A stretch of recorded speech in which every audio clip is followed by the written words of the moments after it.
கிட்டத்தட்ட 165 வருடங்களுக்கு முன்பு இந்த சிறைச்சாலை ஆங்கிலேயரால கட்டப்பட்டிருக்கு. இப்ப இந்த சிறைச்சாலை ஒரு சுற்றுலா தலமா இருக்கு. இருந்தாலும் இந்தியாவுடைய கருப்பு சரித்திரம் என்ற பெயர் எப்பொழுதும் மாறாது அப்படின்றது மட்டுமே உண்மை.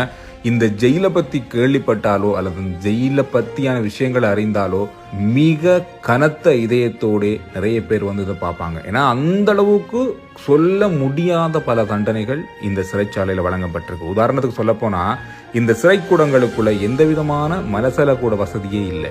இந்த சிறை செல்லுக்குள்ள இருக்கிறவங்க தாங்க உணவு உண்ற அந்த தட்டுல தான் மலங்கழித்த கொடூரமான விஷயங்கள் நடந்தேறிய ஒரு சிறைச்சாலை.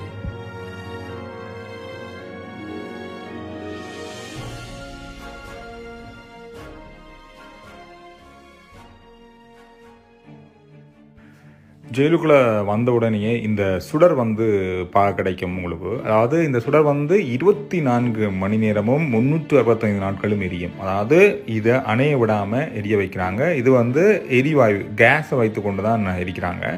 இதுக்கு காரணம் என்னன்னு சொன்னால், இந்த சிறைச்சாலையில் இருந்த சுதந்திர போராட்ட வீரர்கள், அது மட்டும் இல்லாமல் இந்தியாவுடைய சுதந்திரத்துக்காக போராடிய போராட்ட வீரர்கள், இவங்களெல்லாம் கௌரவப்படுத்துகிற விதமாக தான் இந்த சுடர் அணையா சுடராக தொடர்ச்சியாக எரிஞ்சு கொண்டிருக்கு.